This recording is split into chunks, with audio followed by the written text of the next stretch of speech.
Hello, Orbital. Hello. Are you ready Olexa. to get #1 victory royale? Yeah, we bet to get down. Get down. It's been a long time since we've done that one. Yeah, 15 boys in the club right now. Yep. 15 boys and your mom right now. it's just bad.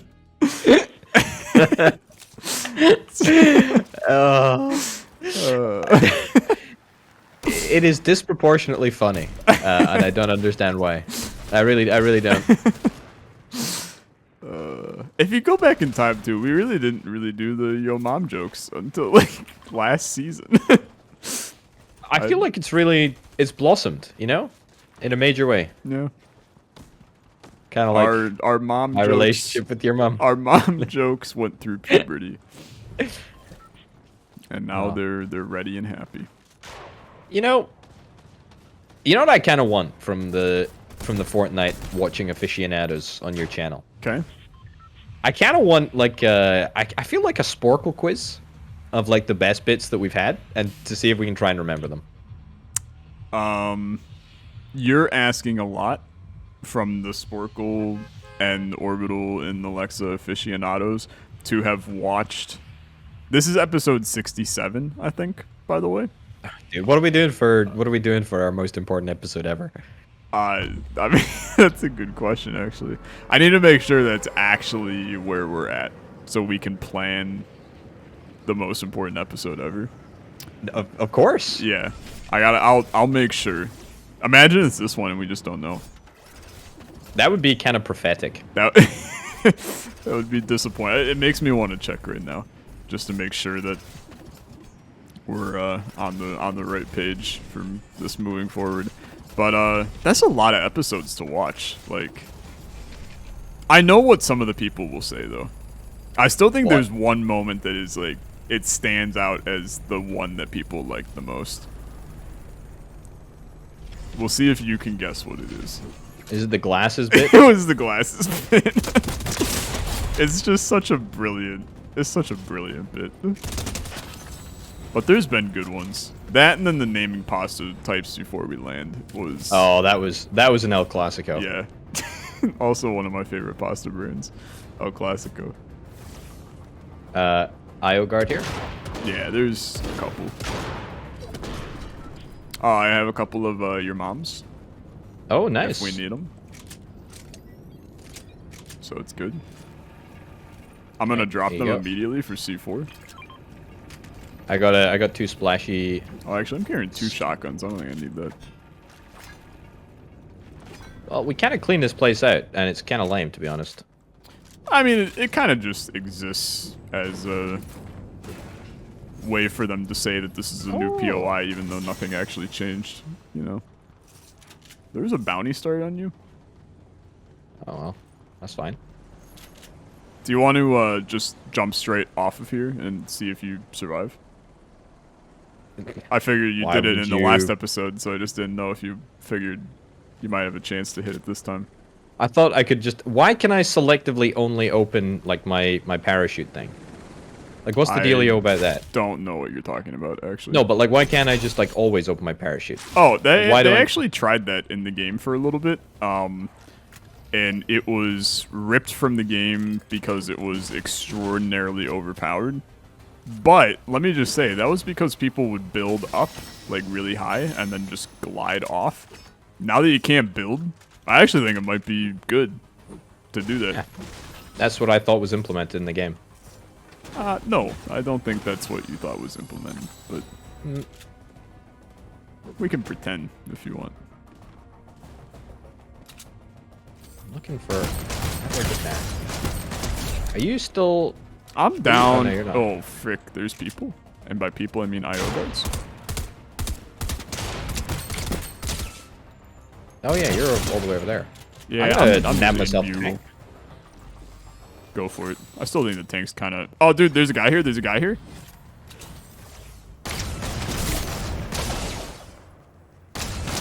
I'm dead. Did you just... No, you didn't. Alright, I will die momentarily. There's 2 2 guys in here. Boy, I just see this ending about as poorly as it can, but I would love to see how it goes.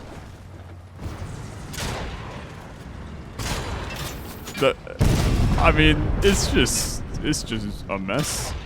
It's sad. Okay. How did they kill me? I mean, they shot you through the little cover in the front that you can shoot people through. I didn't realize why would anyone design a tank that you can look out of? What sort of protection does that offer? Probably so you could counter the tank in the video game that you're playing. Yeah, but that's not realistic. Well, what part of this game is realistic? Like, you're literally playing as Dwayne The Rock Johnson in a robot suit running around. Yeah, but we're all bipeds. It's all relative because, like, I do have a fish that I just walk around as sometimes. What you do at the weekend is entirely your business. Can you imagine if... imagine a world where all animals had the same neurological capacity that a human does, but just couldn't communicate with us. Do you think we would still eat them?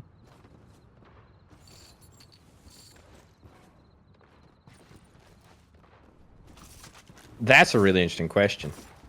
So, like, you go fishing, and you, like, pull up a fish, and it's just, like, looking at you with sad, scared eyes, like, glub, glub, glubbing, and you could, like, run it through a translator and find out that it's, like, please don't eat me, I have a family kind of thing. Do you think we would still eat like them? Spewing Shakespeare? Like, how did you know Shakespeare? You're a fish? Sure, yeah. It'd be pretty fricked, honestly. I feel like we wouldn't actually eat them. I think you really, really gotta look at one side of the political scheme and realize that they're not gonna care. Yeah, but that's what I was gonna say. But like this whole like mindset of actually like caring for animals is a pretty modern concept, right? I would agree, yeah. Like, I mean, by pretty modern, I mean like really modern. I mean, even like World War II, like we didn't care about dogs and stuff, right? Yeah. I say that it's all relative. Yeah. Don't at me. The Fortnite series is a safe space. Don't worry. Oh no, can't get in there. That's embarrassing. I think we're alone, actually. Yeah, doesn't seem to be anyone around. No. Just a free lumberyard.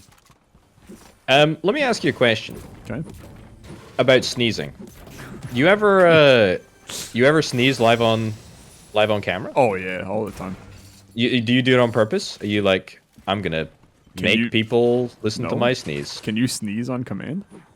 No, of course not. What sort of a stupid question is that? Well, Who can sneeze on command? You just basically asked me it, but...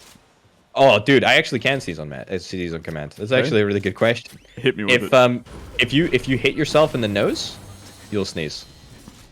You know what? I will tell you, I have done something similar, but it's like it's the COVID test, man.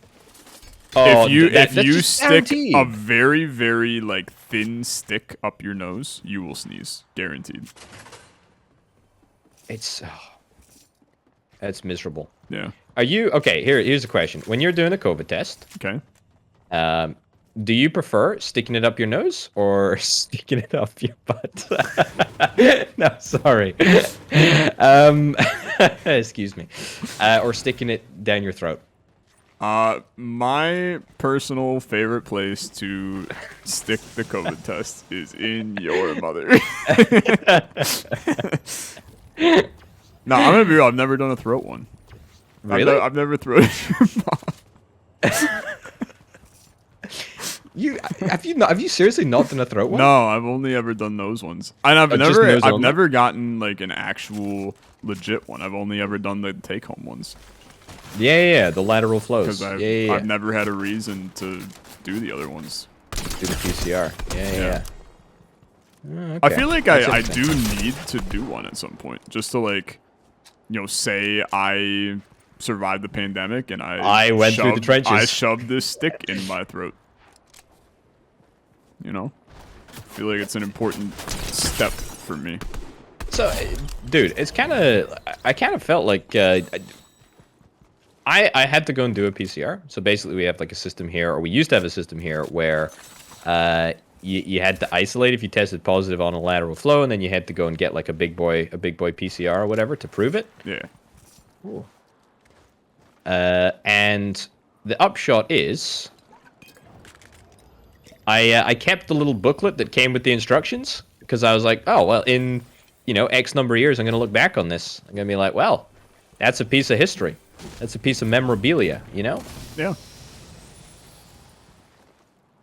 That's the entire story, huh? That's it. Okay. It's actually weird. There's a thing here, by the way. Quest related thing. Yes, please. Please. Actually, no, I don't care. Don't care. I thought about when I got my first 2 COVID vaccines. Yeah. The third booster one I just got at like a drugstore nearby because nobody cared anymore. A dirty booster. Yeah. But at the time, like, it was early on because it was last March when the vaccines were, and like it was like the day that. Okay, hey, can I get in your car, please? Yeah. I'm sorry. I'm just going over here to do a. Okay. Where's the thing? There should be a thing around here. There's a signal jammer. Ah, here we go. Okay. How do I... There we go. Clearly, I do not have that yet. There you go. It's all yours. Not like it. You drive. Sure. But it was such a big deal, right? That when we had gotten the COVID vaccine, they had you. It was like a spot downtown, and they had. I'm stuck in the wall. And they had like the military administering the vaccines and stuff. So it was like, it was very, very official, and, you know, very, you know, it felt kind of dystopian in nature. Yeah. Super agree. And I remember it just being like one of those things where as I was getting it, I was like, this is like, I'm definitely looking at something that will be, like, I'm participating in something that will be in the history books someday, like, for sure. And looking, that was, like, now, yeah. it's like, who cares? It's just a COVID vaccine. But it was, I thought it was really cool, actually. The that was the exact same experience when I first turned up at the testing center to do the down your nose PCR test. Yeah. Oh, dude. Because I was like, it's terrifying, like, going into these tents and, like, Oh, yeah. and doing it. I know it's good. I know that everyone around here is, like, you know, probably, like, really, really nice. But it's freaky, and it's, what are you pinging? Stop pinging. I'm literally just pinging the vault for you to come. I didn't want to interrupt your story. Very good. Well, you did. Just gonna grab this chest here. Are there any other things that you, like, think about as I was a part of something very, very historical? Probably your mom, actually, now that I think about it. I feel like this episode has gotten all of a sudden very, very serious in nature. And I'm gonna bring up an even more, like, serious topic. Hit me. So, like, I was born on September 11th, but not September 11th when the towers actually fell. But it was like 3 years later. So my mom and I were getting balloons for my birthday in a store when we heard the news and stuff. And I don't remember it at all. Like, I was 3, so... Too pogged out of your mind for the balloons, probably, yeah, right? Pretty much. But then, like, I lived the rest of my life where... You know how, like, you would go to school, and if it was your birthday, they would, you know, do stuff. They would, like, say your name on the announcements and things like that. It was always, like, September 11th, I'm pogged up about my birthday, and then they'd be like, you know, we're going to do 5 minutes of... On top of the hill. Yeah. I railed the one guy. He's on low. Shoot, you want to shoot yourself up there? Also, that's a thermal fish. Don't need it. Dude, there's something really weird. the heck? I knocked one. Okay. We traded. I'm gonna res. The heck is Eat that happening? fish behind you as soon as you res. Gotcha. There's no way that dude res his teammate. There's actually no shot. So we should probably push this. You can push if you want. I'll cover. Yeah. I'm just gonna get some nades up there. Nice job getting one up there. I did get one singular nade up there. Coming. There's another guy.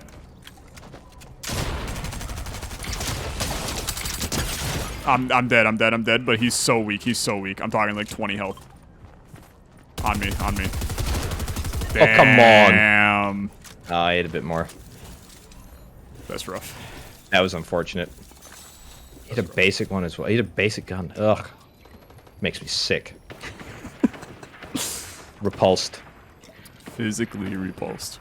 Physically repulsed. Oh, God. But yeah, no, dude, the COVID thing, and you feel part of something, right? It's like, Oh, yeah. this is a moment, Yeah. you know? History book moment.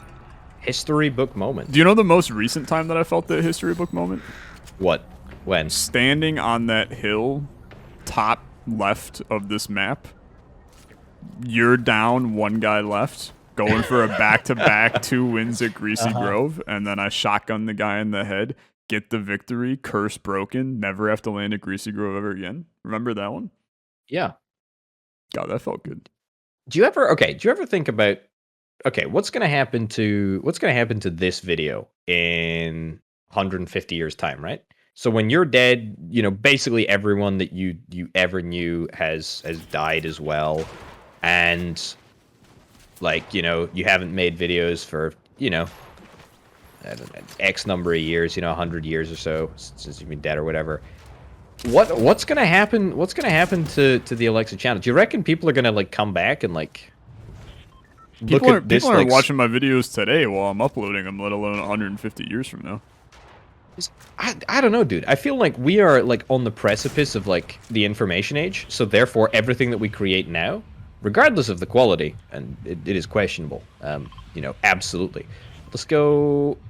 Yeah, I'm gonna go to the back of Greasy. All right, I'm gonna just go Greasy. Fair dues. It's like I feel like we're on the precipice, and therefore, like, this is like the start of the funnel, you know, before. See, I agree with so you, much data. but I think I'm more pessimistic than you. And I'm solely speaking from, like, I think it's probably the security background in me. But I look at YouTube today, and the most realistic thing in the next 150 years is probably their servers get bombed at some point and all of our footage is lost. Yeah, I mean, Like, I know that that's a sad, kind of depressing way to think about it, but, like, the chances of the servers that are hosting our data being alive and well 150 years from now, like, technology, there hasn't been a computer that's been around for 150 years yet. Like, computers were not invented. you're absolutely correct. So Totally. to think that the technology we have today will still be even remotely relevant 150 years from now just feels insane to me. Okay, sure, but let's make the bold assumption that it is. Okay? Let's make the bold assumption that there is no sort of cataclysmic, you know, sort of like properly world-ending event. Okay? Sorry, I'm gonna have to fight a dude here. Is there an actual team Oh my god, yeah, there's coming to save you? no. Coming to save you.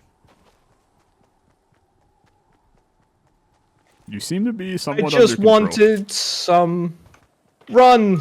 Oh god, they're right here. They're coming. One's behind there.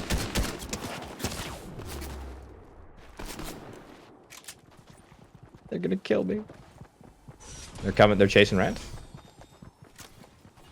They're digging through the wall. Here.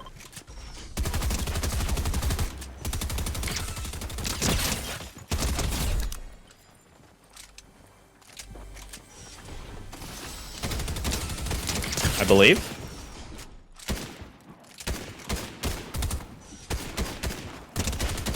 Oh my god, dude, I'm so good. That's got him both? absolutely insane. That's one of those that, like, you gotta watch this footage back at some point. Jesus, criminy. Wow, well done. Well done. 4 HP. Holy lordy. Definitely real boys, I'll tell you that. That was a mess. Now, have you ever heard of Moore's Law? Yeah, absolutely. Of course. Moore's Law is one of those things that, like, it blows my mind because, like, it's proven to be true, but it's also, like, pretty much every computer scientist agrees that, like, Moore's Law won't exist soon. Because we have, like, tapped out on the physical capabilities. Like, we are moving into, like, the metaphysical space in order to break Moore's Law. Like, it's insane to think about. That's just me. Excited. I'm kegging. For those that don't know what Moore's Law is, by the way, because that's actually a fairly technical term that not everybody would know about, it's basically that our computer processing power doubles, like, every couple of years. But we've now reached a point where it can't anymore because we've reached the physical capability of, like, processors in a computer, because we literally, like, the physical space on a CPU, we cannot put any more, you know, micro computers on it. Can't put any more chips in the micro. Yep. It's wild. It's just, like, one of those things that just blows my mind, for sure. I could talk about it for a very long time. Dude, let's go. Dude, honestly, exactly. Boat Brothers, let's go crazy. We're going to literally boat up the far left of the island to get in zone. Oh, I like it. We've never done boys fishing trip before. As a missile flies past my head. This is just a happy boys fishing trip. If what? Okay. What? What? Sorry. No, nothing. I just fired a missile, then it got stuck in a whirlpool. I see. Let me ask this question to you. Also, I would recommend not boosting because this thing runs out of gas really fast. I have not boosted once, Okay, so if you make bad decisions, I'll pick you up. Don't boost. If we ever did a definitely not Fortnite IRL reunion, what would we do? We would have a Nerf battle and pretend that it's Fortnite. That actually sounds sick to me. Hey, dude, watch. It's Nexon. It's what? It's the knockoff of Exxon because we're dumping oil into the water. Yeah. Okay. All right. I'm gonna fill her up. Chug us up. Honestly, I should probably chug up mine. I'll help you chug. Oh, no, I can't. Oh, this one's at 100% fuel. So. Oh, why don't we just both ride it? Boys fishing trip. So I mean, like, let's just return to the Mad Hand, right? If there is no interruptions, if they're all still around, if all the videos are accessible, if YouTube is a company, the videos exist, etc., etc., etc. What are you regularly saying about this? I mean, someone probably commented cringe on it. These nuts? Yeah. Yeah, these two guys sound like they got Ligma. Like, here's something that blew my mind, right? I was listening to a podcast today. It's all about the Assyrian Empire, like from like Baghdad and Iraq and that sort of area. But something that blew my mind was that this empire existed, what, like 3,000 years ago, and they've got like thousands and thousands tablets that these people wrote on, and yet 90% of them have not yet been inspected by an expert. 90%. That's kind of like, wild. That's totally wild. Does that not like reframe? Well, it's also like kind of the Library of Alexandria. right? Right? Like the So sad. entire library got burnt to the ground, and like it's Yeah. thousands of years of knowledge just lost. Oh, we can't get up over here, dude. We're about to explore parts of this map we ain't ever seen before. Like, what the hell is this bridge? This is a nice bridge. Why would you build a bridge out here? How is it economically viable? This is a nice bridge. You're also like lagging off your ass cheeks right now. Yeah, It's so yeah. good. I don't know what's happening. Yeah. Good thing we're not in a fight, right? We're just living a happy life out here. What's this do? The loot's cracked out here. But no, I do wonder, it's like, what if there was a lot of technology and like plans for technology and math already in place thousands of years ago, and then all of the knowledge got burnt to the ground, and it just set back the, production of the universe by 2,000 years. Like, have you ever read Isaac Asimov's Foundation series? I have not, no. Science fiction. It's a classic science fiction book written in the 1950s. It is brilliant because it is a work more of philosophy than it is of science fiction, but it's a fantastic work of science fiction nonetheless. As you probably know, right? Like the best science fiction is the science fiction that doesn't date itself by using, crappy little predictions of the future. Oh yeah. And there is basically a scenario in this book. I would say everyone who hasn't read it to read it, but the scenario in this book where technology gets so advanced that people forget how to make technology, right? And then as the technology starts to date, nobody can replace it because nobody knows how to make it. That's pretty wild. And dude, think about the world that we live in, right? Do you know how to make a smartphone? Nope. And this is the start of it, right? Like don't know how to make a smartphone, don't know how to make a CPU or any of that nonsense, and yet we just use it all and take it for granted. Yeah. That kind of is cool, but also kind of terrifying. Yeah, I would agree. No, it's pretty fricked. Oh, dude, somebody definitely died here. Yeah. We're like kind of finally in civilization. And this is also like, not to go back to the Fortnite, this is a stacked as hell lobby, man. Like there's 30 people alive in this lobby right now. This is a small circle. So Oh. we gotta pog up on this one. That's a boar, yep. I tamed it. You tamed it? Yeah. So he's just our friend now. I don't know. I mean, not following me. It just dug up ammo for us. How the hell did you tame him? I just pressed E on him. Okay. What would you do if I killed him? I knew you were going to threaten that. Oh, he's untouchable. He's just invincible. Honestly, I welcome our pig overlord. I'm happy we have him. Are we progressing around the outside of the map for some obscene reason? I mean, we're just kind of this. It's a weird episode, right? Started with the chaos play at Greasy Grove, and now it's kind of resulted in exploring parts of the map we've never seen over before. I see him. I think he went into the house. Don't really have anything that I can use to see through the walls here.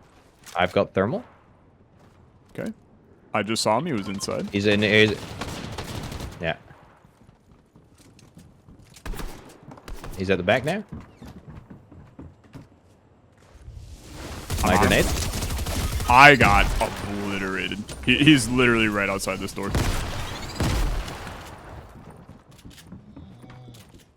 Might be on the roof.